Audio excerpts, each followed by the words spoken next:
नमस्कार, DD news की इस खास प्रस्तुति में आपका स्वागत है। मैं हूं प्रखर श्रीवास्तव।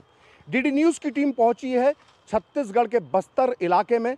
यहां के दुर्गम इलाके में पिछले कुछ दिनों पहले 29 नक्सलियों को ढेर किया गया है। इसे सुरक्षा बलों की एक बहुत बड़ी कामयाबी माना जा रहा है।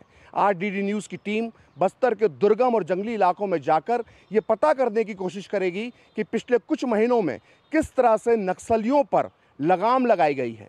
सुरक्षा बल न केवल नक्सलियों की गोली का जवाब गोली से दे रहे हैं, बल्कि उन्हें सरेंडर करवाकर समाज की मुख्य धारा में शामिल करने का भी काम कर रहे हैं। डीडी न्यूज़ की टीम आज बस्तर के दुर्गम इलाकों में जाकर यहाँ के स्थानीय लोगों से भी बातचीत करेगी, उनकी समस्याएं जानेगी। ये समझने की कोशिश करेंगे आज हम कि किस तरह से नक्सलियों के प्रभाव को यहाँ पर कम किया जा रहा है, और साथ ही हम इस बात की भी पड़ताल करेंगे कि पिछले 4 दशकों में वो कौन सी ताकतें थीं, वो कौन सी शक्तियां थीं जो इस खूनी विचारधारा को, इस नक्सलवाद को खाद पानी दे रहे थे। हमारा ये सफ़र बस्तर के उस ग्राउंड जीरो पर जाकर समाप्त होगा, जहां पर सीधे सीधे नक्सलियों और सुरक्षा बलों के बीच आमने सामने की टक्कर है।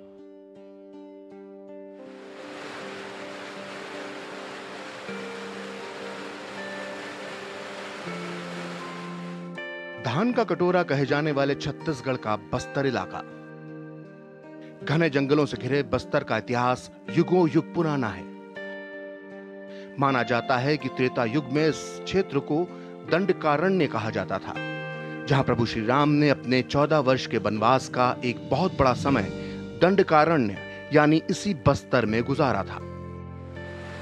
भगवान राम के वनवास के दौरान जिन जगहों पर उनके पैर पड़े थे, उनमें से एक है देश में मिनी नियाग्रा के नाम से मशहूर छत्तीसगढ़ का प्रसिद्ध चित्रकोट वाटरफॉल।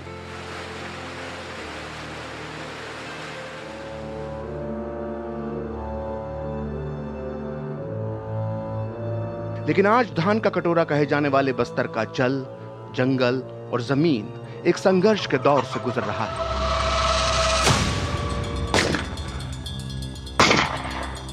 पिछले 4 दशक से नक्सलवाद के लाल मुंह के रावण ने यहां कई खून की नदियां बहाई हैं। दोनों तरफ की लड़ाई में यहां हजारों बेगुनाहों की जानें गई हैं।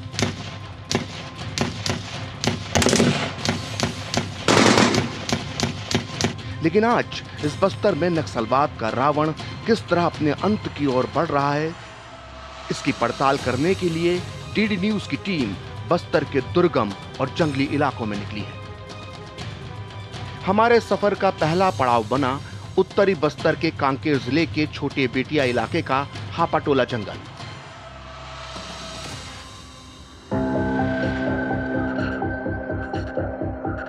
बीते दिनों 16 अप्रैल को बीएसएफ और डिस्ट्रिक्ट रिजर्व गार्ड के 1000 से अधिक जवानों ने 60 नक्सलियों को घेर लिया। दोपहर में लगभग 3 घंटे तक चली इस मुठभेड़ में 29 नक्सली ढेर कर दिए गए। इनमें 15 महिला नक्सली भी शामिल थीं। इनके पास से बड़ी तादाद में आधुनिक हथियार बरामद हुए। मारे गए नक्सलियों में शंकर राव और ललिता भी शामिल थे, जिन पर 25-25 लाख रुपए का इनाम था। ये खूंखार और दुर्दांत नक्सली लोकसभा चुनाव से पहले हिंसक गतिविधियों को अंजाम देने का खूनी प्लान बना रहे थे। हमें 1 महीने से जो सूचना प्राप्त हो रही है कि लोकसभा निर्वाचन के पहले कुछ बड़ी घटना को अंजाम देने की प्लानिंग चल रही है, ये प्रूव होते दिख रहा है। जिस तरह के वेपन्स मिले हैं, जिस तरह के लोग वहाँ पे मारे गए हैं, उनसे ये क्लियर है कि बहुत बड़ी घटना की प्लानिंग वहाँ चल रही है। पिछले 4 महीनों में नक्सलियों के खिलाफ ऑपरेशंस में जबरदस्त तेजी आई है। अब तक करीब 80 नक्सली मारे जा चुके हैं, वहीं 150 से ज्यादा नक्सली और उनके सहयोगी गिरफ्तार किए गए हैं। ये आंकड़े इस बात की गवाही देते हैं कि छत्तीसगढ़ की पुलिस और बाकी सुरक्षा बल बिना किसी दबाव के बस्तर को नक्सल मुक्त करने के मिशन में जोर शोर से लगे हुए हैं। ये बात पुलिस अधिकारी भी मानते हैं। डेफिनेटली नेतृत्व में फर्क आया है, और इससे पहले इस तरह का मोमेंटम 2014 से 17 के बीच में भी दिखा है। फिर बीच में थोड़ा सा स्लो हुआ है, फिर पिकअप हुआ है, लेकिन अभी वापस ऐसा लग रहा है कि सस्टेन्ड वो मोमेंटम जो बोलते हैं वो अभी आया है पिछले कई महीनों में। और चूंकि अभी एक एक यूनिट पर फोकस किया जा रहा है, चाहे सुरक्षा बल का हो या नक्सल संगठन का हो एक टारगेटेड एक्शन का जो बात चल रही है, इससे बहुत कुछ फर्क आया है। कांकेर में हुए एनकाउंटर के बाद छत्तीसगढ़ में राजनीति तेज हो गई है। पूर्व मुख्यमंत्री भूपेश बघेल और कांग्रेस ने इस एनकाउंटर पर सवाल उठाए। वहीं कांग्रेस की राष्ट्रीय प्रवक्ता सुप्रिया श्रीनेत ने तो नक्सलियों को शहीद तक बता दिया। लोग जो शहीद हुए, हमारे सुरक्षाकर्मी भी कुछ घायल हुए, उन सबको हमारी संवेदनाएं हैं। लेकिन कांग्रेस की मुश्किलें तब और बढ़ गईं जब नक्सली संगठन ने एक पर्चा जारी कर खुद ये स्वीकार कर लिया कि एनकाउंटर में मारे गए सभी लोग उनके संगठन का हिस्सा थे। इस बीच बीजेपी का आरोप है कि भूपेश बघेल की सरकार नक्सलियों से निपटने में नरम नीति अपनाती थी। वहीं कांग्रेस इस आरोप से इंकार करती है। भूपेश की सरकार पूर्ण रूप से इन लोगों के समर्थक सरकार थी, विकास विरोधी सरकार थी। वह कुल मिला के इसे एटीएम बनाया था कांग्रेस पार्टी के लिए, और यह जनता यह सब जान गई। इसके कारण उसका वो हसर हुआ। छत्तीसगढ़ में 5 वर्षों में कांग्रेस की सरकार ने नक्सलवाद खात्मे को लेकर जो नीतिगत काम किया है, गोलियों का जवाब गोलियों से दिया गया, विकास पहुंचाया गया, तो 80% नक्सली घटनाएं कम हुई है। कोंडागांव जिला अति संवेदनशील नक्सल प्रभावित क्षेत्र से बाहर हुआ है और छत्तीसगढ़ नक्सलवाद खात्मे की ओर है। राजनीतिक आरोप प्रत्यारोप अपनी जगह है, लेकिन ग्राउंड जीरो यानी बस्तर के दूर दराज के लोग क्या सोचते हैं, ये जानने के लिए हमने बस्तर के एक छोटे से गांव जाने का फैसला किया। छत्तीसगढ़ में जब से सत्ता परिवर्तन हुआ है, तब से नई सरकार जो छत्तीसगढ़ की है वो ये दावा कर रही है कि उसकी सरकार बनने के बाद से नक्सलियों के खिलाफ जो ऑपरेशंस थे उनमें तेजी आई है, इनकाउंटर्स की संख्या बढ़ी है, साथ ही जो समर्पण करने वाले नक्सली हैं उनकी तादाद में भी बहुत इजाफा हुआ है। इसका असर ग्राउंड जीरो यानी बस्तर की धरती जो सबसे ज़्यादा नक्सल प्रभावित है उसमें क्या असर देखने को मिल रहा है और बस्तर के लोग इसको लेकर क्या सोचते हैं, ये जानने के लिए हम पहुंचे हैं बस्तर के एक छोटे से गांव देव गांव में। सर, ये सही बात है कि इनका कहीं ना कहीं कांग्रेस सरकार से मिली भगत है, ये इसके कारण ये नरम पड़ गया है। हाँ, ये बीजेपी सरकार में ऐसा नहीं है। बीजेपी सरकार जो है टाइट करेगी और नक्सलवाद को जड़ से ख़त्म करेगी, ये हमारा पूर्ण विश्वास है। हमारे समाज को विश्वास मिलेगा इससे। नहीं सर, वो क्योंकि वो आदिवासी बहुल क्षेत्र है, आदिवासियों के प्रति उन लोगों को कोई सोच नहीं था, कोई लगाव नहीं था, उनके बारे में कुछ सोचते नहीं थे। उनको सिर्फ ना वो शासन प्रशासन तो बोलते ज़रूर है सरकार है करके, आदिवासी भी ट्राइबल एरिया है, यहाँ कोई आदिवासियों के प्रति कोई विकास नहीं हुआ है। तो इसलिए पिछली जो सरकार है आदिवासियों के प्रति कोई नज़रअंदाज कर दिए, कुछ सोचे भी नहीं, देखते भी नहीं है। पिछले सरकार में ऐसे महसूस होता था कि कहीं उनको नक्सलियों को बढ़ावा दिया जा रहा है और अति महसूस किया जा रहा था। छत्तीसगढ़ के लाल दानव यानी नक्सलियों के 3 दुश्मन हैं। पहला सुरक्षा बल, दूसरा विकास और तीसरा वो आम आदिवासी जो अपने समाज के उद्धार और अपनी आने वाली पीढ़ियों के लिए सपने देखते हैं। बस्तर के गांवों, जंगलों और पगडंडियों पर नक्सलियों के शिकार हुए बेकसूर नौजवानों की दास्तानें बिखरी पड़ी हैं।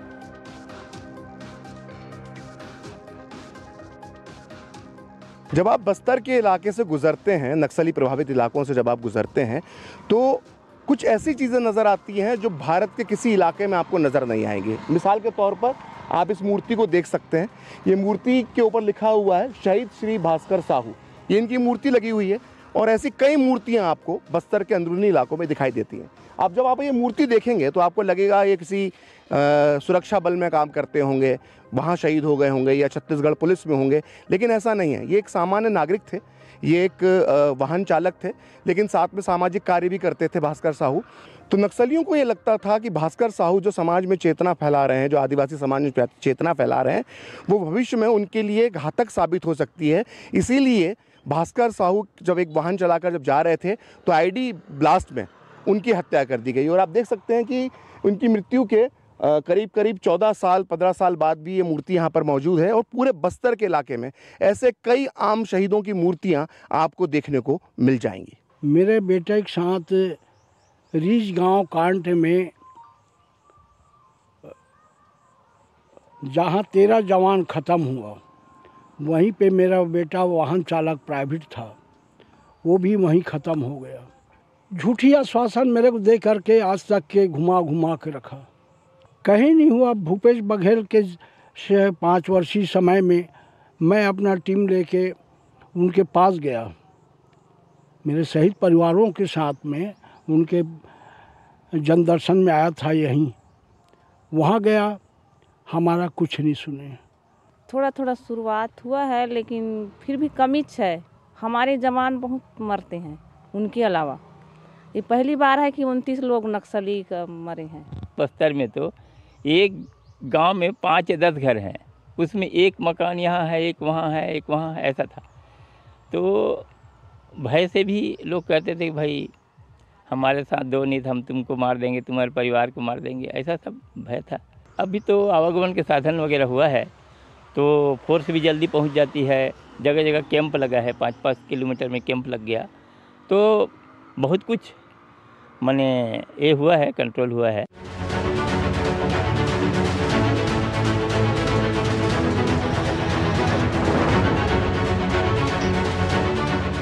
खूनी नक्सलवाद से निपटने के लिए सुरक्षा बलों और सरकार को एक नहीं बल्कि 2 मोर्चों पर युद्ध लड़ना पड़ रहा है, और इस दूसरे मोर्चे का नाम है अर्बन नक्सलवाद। दरअसल बस्तर के नक्सलियों के तार कई बार दिल्ली जैसे बड़े शहरों से भी जुड़े पाए गए हैं। बड़े शहरों में मौजूद अर्बन नक्सल विचारधारा, वर्ग संघर्ष, आर्थिक असमानता, शोषण जैसे जुमलों की आड़ में छुपकर नक्सलियों को न केवल वैचारिक खाद्य पानी देते हैं, बल्कि कई रास्तों से अवैध धन भी उपलब्ध करवाते हैं। और तो और मानवाधिकार के नाम पर फैलाया गया झूठा नैरेटिव इनका सबसे बड़ा हथियार है।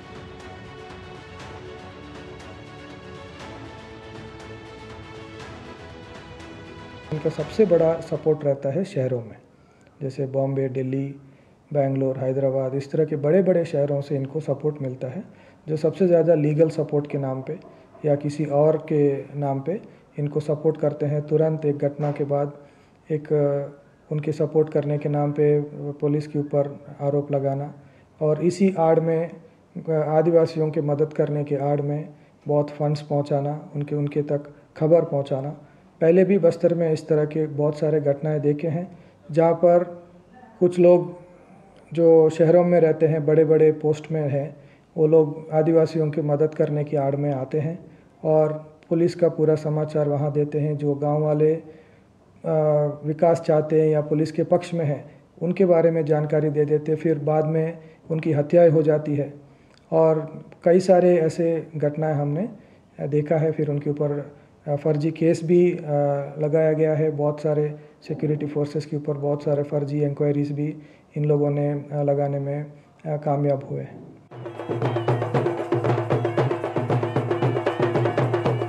बस्तर के आदिवासी समाज की सदियों पुरानी संस्कृति अनेकता में एकता की मिसाल है। आदिवासी समाज को भी अपनी संस्कृति से बेहद प्यार है। वो अपना हर त्योहार पूरी परंपरा से मनाते हैं। ऐसा ही एक त्योहार है चैत्रई।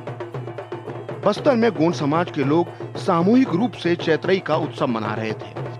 हम भी उनके साथ इस त्योहार में शामिल हुए। यहाँ उन्होंने खुलकर अपने दिल की बात रखी। हमारे बच्चे लोग गांव में रहते हैं, शिक्षित नहीं है, उसे उठा कर ले जाते हैं बच्चे लोगों को। बच्चियां चले जाती हैं, उन्हें गुमराह कर दिया जाता है और उनके पढ़ाई का, उनके शिक्षा दीक्षा का किसी प्रकार का ध्यान नहीं दिया जाता, क्योंकि वो भय में रहते हैं। गांव में रहेंगे तो नक्सली से और पुलिस का सहायता लेंगे पुलिस से, दोनों तरह से पिसाए जा रहे हैं। सरकार को इस ओर विशेष रूप से ध्यान देना चाहिए कि बच्चियों का ध्यान दे। छोटे छोटे बच्चियों का ले जाकर शोषण करते हैं, उन्हें ज़बरदस्ती बंदूक पकड़ाकर उसे एक दूसरे में लड़ाते हैं। यहाँ नक्सली पीड़ित हम परेशान हैं, नक्सली पीड़ित भी है, प्लस हमें पुलिस प्रशासन से भी हमको तकलीफ हो रहा है। दोनों तरफ से हम बीचों बीच में पीसे जा रहे हैं। इधर नक्सली से पीसे जा रहे हैं, इधर पुलिस वाले से पीसे जा रहे हैं, दोनों तरफ से बीच में पीसे जा रहे हैं। सरकार जो है हमारे समाज के प्रति खरा उतरना चाहिए, शिक्षा दीक्षा के प्रति ध्यान देना चाहिए। और रही सवाल हमारे समाज में शिक्षा की कमी, और कमी की वजह से सब हमारे बच्चे। इसमें कोई शक नहीं है कि बस्तर के भोले भाले आदिवासी 2 पार्टों में पिस रहे हैं। सरकार को भी उनकी इस समस्या का अंदाजा है। इसलिए ऐसा नहीं है कि बस्तर में गोली का जवाब सिर्फ गोली से दिया जा रहा है। सुरक्षा बल नक्सलियों को आत्मसमर्पण का मौका देकर समाज की मुख्य धारा से भी जोड़ रहे हैं। तो इस वक्त हम मौजूद हैं उत्तरी बस्तर के कांकेर इलाके में। ये बहुत बेहद नक्सली प्रभावित इलाका सालों से माना जाता रहा है। पिछले दिनों यहाँ पर इनकाउंटर हुआ था जिसमें 29 नक्सली ढेर किए गए, लेकिन यहाँ पर नक्सली समस्या से निपटने के लिए सिर्फ बंदूक का ही सहारा नहीं लिया जाता, बल्कि सरकार यहाँ पर लोगों से जो नक्सली हैं उन्हें सरेंडर भी करवाती है, उन्हें मुख्य धारा में लाने का प्रयास भी करती है। ऐसे ही कुछ हमारे साथ साथी मौजूद हैं जो कभी नक्सलियों के साथ जुड़े हुए थे, लेकिन अब मुख्य धारा में आ चुके हैं, समर्पण कर चुके हैं और अब पुलिस में इनको नौकरी मिली है, सुरक्षा बलों में इनको नौकरी मिली है। आइए इनके अनुभवों से जानते हैं कि मुख्य धारा से जुड़ने के बाद ये अब क्या महसूस करते हैं। जी, आप कब नक्सली उसमें उन लोगों के साथ मिले थे, नक्सली लोगों के साथ? 1997 में सर। फिर कैसे मन में आया कि हमको वापस मुख्य धारा में आना है? मेरा मन किया सर, वहाँ का विचारधारा अच्छा नहीं था सर। किस तरह की समस्या है उनके साथ काम करने के दौरान? लोकल वालों को बहुत टार्चर करते थे। किस तरह का टॉर्चर करते थे? काम में भी, उगाही में भी, हर प्रकार के टार्चर करते थे। तो फिर जब आपने सोचा कि नक्सलियों के साथ नहीं रहना है, तो फिर क्या आपको सरकार की तरफ से मदद मिली? आपको किस तरह से वापसी करी आपने? सरकार ने बहुत मदद की सर, हमको ज़मीन भी दिए, नौकरी भी दिए। उसके बाद हम लोग नक्सली में था तो आप नसबंदी किए थे, उसको भी खुलवा दिए सर। अभी हमारे बाल बच्चे भी आ गए सर। तो आप जब नक्सलियों के साथ थे तो आपकी नसबंदी तक करवा दी थी उन लोगों ने? जी। तो ये तो बड़ा परेशान करते थे आपको, बहुत टॉर्चर किया गया मतलब? जी सर। आप कब नक्सलियों के साथ जुड़े थे? 2007 में सर। और फिर वापसी कब करी आपने? अभी 14 में आ गए सर। तो ये 7 साल जब आपने काम किया तो किस तरह के बुरे अनुभवों से गुजरे आप? तो बहुत वहाँ तो बहने बता रहा तो ऐसा ही होता था सर। वहाँ पे देखने से भी किसी को मतलब मार देते थे, पकड़ के भी ऐसा हो जाता था सर, बिना गलती से भी। तो फिर जब आपने सोचा वापस आने के लिए तो आपको डर नहीं लगा कि आप उनका साथ छोड़ रहे हो तो आपके साथ गलत कर सकते हैं, परिवार के साथ गलत कर सकते हैं? पहले तो डर लगता था सर, लेकिन यहाँ आने के बाद वो डर भी दूर हो गया है अभी। सर वहाँ बहुत दिक्कत हो रहा है, इसलिए दिक्कत में बहुत झेलना पड़ता था, इसलिए छोड़ के वापस आया। नहीं, अभी कुछ परिवार से भी मिलना जुलना नहीं देते थे और कुछ बोलने से भी हमारा ये लोकल वाले को थोड़ा कमज़ोर देख रहे थे सर। हमारे साथ इस जो समूह है इसमें कई लोग ऐसे भी हैं जिनके परिवारों के ऊपर नक्सलियों ने अत्याचार किए, उनके परिवार के लोगों की हत्याएं करी और फिर प्रशासन ने उनको, सरकार ने उनको वहाँ से निकाला, नक्सलियों के इलाके से निकाला और सरकारी नौकरियां भी दी हैं, पुलिस में भी भर्ती की हैं। ऐसे लोग भी हमारे साथ हैं, इनमें से हमारे साथ कुछ महिलाएं भी साथ में हैं। जी, अपना अनुभव बताएं। मेरा नाम चांदनी हुसैन जी है सर, मैं अंतागढ़ की हूँ। और 2008 में मेरे पापा की ना हत्या कर दिए थे नक्सली लोग। हम आम आदमी थे, हमारा आदमी भी आम आदमी था। मतलब उसका मौत का अभी तक हमको ये नहीं पता चला कि किस कारण से मारे। मतलब रात को आए 8:30 के और कोई सवाल जवाब नहीं किए, सोए थे, उसको उठा के लेके गए और वहाँ मतलब बस्ती से थोड़ा से आगे के मतलब थोड़ा दूर में ले जाके मार दिया। और मेरे ससुर को फिर पीछे से बांध के घसीटते हुए, रोड में घसीटते हुए लेके गए और उसको अधमरा करके मार दिया, आधा मारे उसको और मेरे पति को पूरा मार दिया। मैं बस यही गुजारिश करूँगी कि मतलब जहाँ भी जैसे नक्सल पीड़ित प्रभावित गांव हैं उस हर जगह में कैंप लगाया जाए ताकि आम जो आदमी है वो सुरक्षित रह सके। अब हमारे घर वाले भी, हम इस विभाग में आ गए हैं तो थोड़ा से डर है, अब हमें भी इसे मना कर रहे हैं। हम भी अपने परिवार से मिलना चाहते हैं और अपने बच्चे लोग को छोड़ के आए हैं, वो भी एक डर है ताकि हमारे परिवार को भी कुछ नुकसान मत पहुंचाएं, इस टाइप का। तो सरकार से बस यही गुजारिश है कि हर जगह एक कैंप की व्यवस्था की जाए ताकि जो भी नक्सल प्रभावित गांव है वो सुरक्षित जी सके, ताकि हमारे जैसे कोई किसी के जवानी में विधवा होना भी कितना बड़ी दुख की बात है और छोटे छोटे मासूम बच्चे लोग का भी पिता का साया छीन जाना बहुत बड़ी दुख की बात होती है। इसीलिए सरकार से बार बार निवेदन करते हैं। कैसे आपको लगता है इसका क्या उपाय, इसको कैसे ठीक किया जा सकता है? नहीं पता सर, हम गांव वाले कोई रहते होंगे सर, उसके साथ मिलजुल के रहते हैं, जो कहीं भी जाते हैं सर, हम सही कपड़ा पहन के चल देंगे, अंताड़ चल देंगे, तो बहुत उन लोग तारीफ कर रहे हैं सर। मतलब ये कुछ कर रहे हैं मुखबिरी, ऐसे टाइप उन लोग सोचते रहते हैं, तो आगे कुछ बढ़ने के लिए नहीं दे रहे हैं सर। मतलब उल्टा गिराना चाहते हैं सर। मतलब तो आपने उत्तरी बस्तर जिले के इन लोगों की बातचीत सुनी। इनमें दो तरह के लोग थे। एक लोग वो हैं जिनके परिवार नक्सल पीड़ित रहे, सरकार ने उनका भी ख्याल रखा, उन्हें वापस से मुख्य धारा में लाने की कोशिश की, उन्हें एक नई ज़िंदगी देने के लिए सरकारी नौकरियां दी गई, पुलिस में नौकरियां दी गई। वहीं दूसरी तरफ ऐसे पूर्व नक्सली भी हैं जिन्होंने सरेंडर किया और सरकार ने उनके पुराने जो अपराध थे उनको माफ़ करते हुए उन्हें मुख्य धारा में लाने के लिए न केवल उन्हें नौकरियां दी बल्कि आर्थिक सहायता भी दी। तो इस तरह से सरकार यहाँ पर कार्य कर रही है, क्योंकि अगर नक्सल समस्या से निपटना है तो गोली का जवाब गोली के बजाय एक रास्ता ये भी है कि मुख्य धारा में इनको लाने के लिए सरकारी प्रयास की भी बहुत आवश्यकता है, जिस पर भी लगातार यहाँ पर काम होता दिख रहा है। आज हमारी किसान सम्मान निधि सीधे हमारे बैंक खाते में आती है। अब हमारा हक कोई नहीं मार सकता। नहीं तो पहले फसल बिचौलिए कौड़ियों के भाव ले जाते थे, लेकिन अब बीज से बाजार तक साथ खड़े हैं मोदी जी। बड़ा फसल बीमा, किसान credit card, soil health card, सबसे ज्यादा फसलों पर MSP, हर खेत को पानी, नैनो यूरिया, अब ड्रोन की भी तैयारी। लेकिन फिर भी मोदी जी कहते हैं ये तो बस ट्रेलर है। किसान कल्याण की गारंटी मोदी जी की, और उन्हें जिताना ये है हमारी भी गारंटी। कमल का बटन दबाएं, भाजपा को जिताएं। मैं कैप्टन होता ना, ओपन कराता। अब हर कोई ओपन करेगा तो मैच कौन क्लोज करेगा? तो भाई साहब, कोई किसी की लाइफ में आग नहीं लगा पाएगा। समर कूल, जो हर दिल करे कबूल। गोल्डी छोले मसाले, जहाँ जाए रिश्ते बनाए, जहाँ जाए रिश्ते बनाए, गोल्डी मसाले। Delivery boy has picked your order. अरे भाई, पता है भूख लगी है। 30 मिनट का मैसेज नोटिफिकेशन आया था ना। मैसेज के सारे थोड़ी बैठ सकते हैं। कल आपने कुछ शेयर्स बेचे थे ना? हाँ, तो चेक किया? मैसेज आया तो था। सिर्फ मैसेज काफी नहीं है। आप शेयर मार्केट में कोई भी ट्रांजैक्शन करते हैं ना, तो स्टॉक एक्सचेंज से आए SMS या ईमेल को अपने डीमैट अकाउंट और बैंक स्टेटमेंट के साथ भी टैली कीजिए। बेटा, भूख में ना दिमाग बंद हो जाता है। सोच कर, समझ कर, इन्वेस्ट कर। तब घर में अगर कोई बीमार पड़ जाए ना, तो इलाज के लिए घर बिक जाता था, पीढ़ियां कर्ज में डूब जाती थी।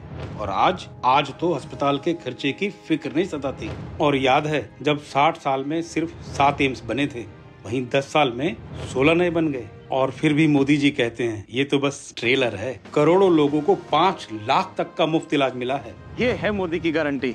तो फिर हमने भी सोच लिया, फिर एक बार मोदी सरकार। और ये है हमारी भी गारंटी। कमल का बटन दबाएं, भाजपा को जिताएं।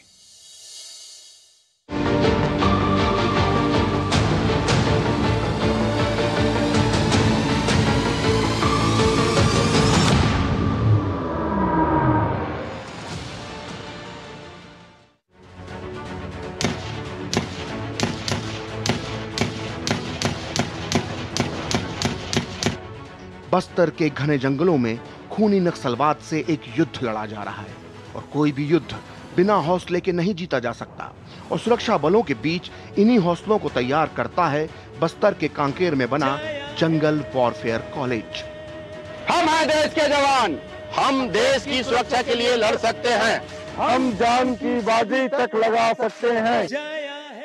इस वक्त हम लोग मौजूद हैं छत्तीसगढ़ पुलिस के ट्रेनिंग कॉलेज में, जहां पर गोरिल्ला पद्धति से यहाँ के जो कमांडोज हैं उनको ट्रेनिंग दी जाती है, जिससे वे नक्सलियों का मुकाबला कर सकें। और जब मैंने गोरिल्ला पद्धति की बात करी है तो यहाँ का जो ध्येय वाक्य है उसमें भी लिखा हुआ है, fight the gorilla like a gorilla. यानी अगर गोरिल्ला युद्ध आपको लड़ना है, गोरिल्ला से लड़ना है, तो आपको गोरिल्ला की तरह लड़ना पड़ेगा। क्योंकि छत्तीसगढ़ के जंगलों में, बस्तर के जंगलों में नक्सलियों ने गोरिल्ला युद्ध कई दशकों से छेड़ रखा है। और अब इसका मुकाबला करने के लिए छत्तीसगढ़ पुलिस ने जो ट्रेनिंग कैंप पिछले कुछ सालों पहले बनाया था, उससे अब जो कमांडो तैयार होकर निकल रहे हैं, उनकी वजह से नक्सल जो मूवमेंट जो पूरा यहाँ पर चल रहा था, नक्सलियों की जो आतंकी घटनाएं जो चल रही थी, उस पर अब लगाम लगाई जा रही है। जंगल वॉरफेयर कॉलेज की स्थापना 2005 में की गई थी। यहाँ सुरक्षा बलों को नक्सलियों से लड़ने के लिए गोरिल्ला युद्ध कला की ट्रेनिंग दी जाती है। इसके लिए यहाँ एक खास घना जंगल भी बनाया गया है। क्योंकि जंगल में जब जाते हैं नक्सल से लड़ने के लिए तो हमें ऐसे ही जंगल और पहाड़ पर्वत नदी नाले मिलेंगे।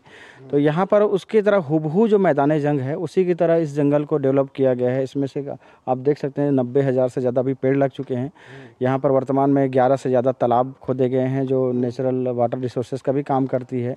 और आप देख सकते हैं अलग अलग तरह से। तो ये जो आप हुबहू जो जंगल है, जितने भी बस्तर के जो जंगली इलाके हैं हुबहू उसी की तरह है, ताकि मेल खाता हो और हम वहाँ जब जाए तो अलग ना लगे।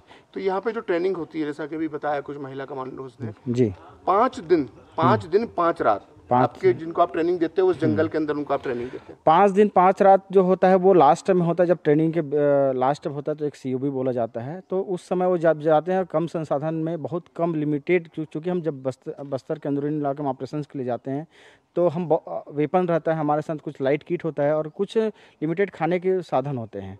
तो उतना बहुत ज़्यादा वजन लेकर के हम कई किलोमीटर तक जाना और वहाँ पर हॉल्ट करना बहुत मुश्किल होता है।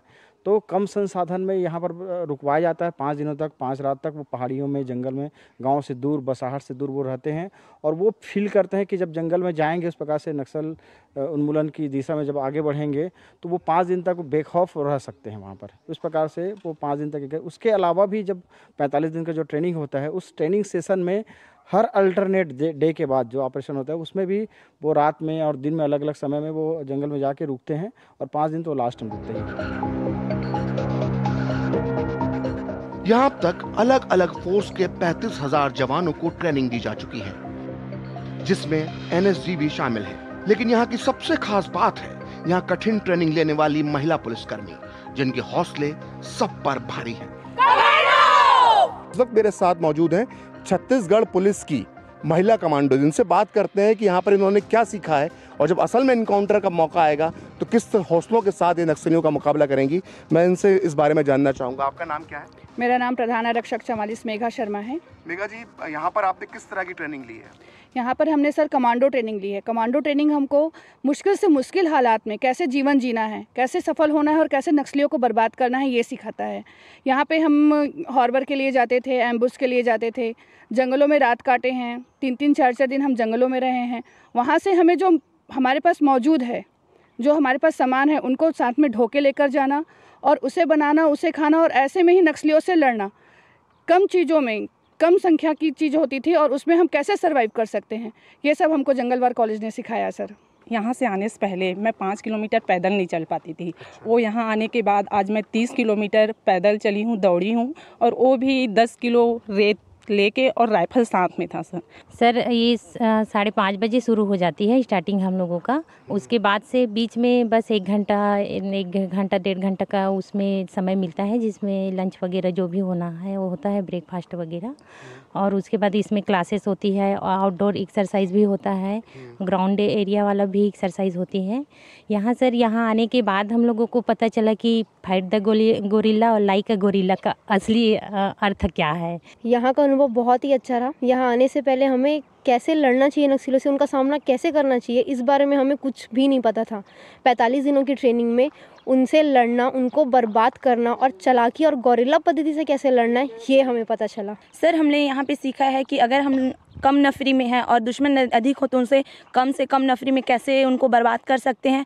और हमने यहाँ ये भी सीखा है कि हमें आड़ का उपयोग करके नक्सलियों को कैसे बर्बाद करें, और बहुत सारे ऐसे रेंजेस हैं जिनका हम लोग सीखे हैं और हम लोग उसको अपने लड़ाई के दौरान उपयोग कर सकते हैं सर। तो यहाँ पर आपने क्या मुश्किल चीज़ आपको क्या लगी कि बड़ा मुश्किल है? सर मैं तो यहाँ कभी 20 किलोमीटर 10 किलोमीटर रनिंग नहीं की थी। वो बहुत कठिनाई से यहाँ 10 किलो वेट लेके बहुत दौड़ना पड़ा और उसको अच्छे तरीके से सफल किया सर। दौड़ी हो 10 किलोमीटर वेट लगाकर, तो अब जब नक्सली तो सही में मुकाबला जी सर कर सकते हैं सर। बिल्कुल छत्तीसगढ़ पुलिस का नाम ऊपर ही करोगी ना? जी सर, 24 घंटा हम तैयार रहेंगे अपने थाना एरिया में।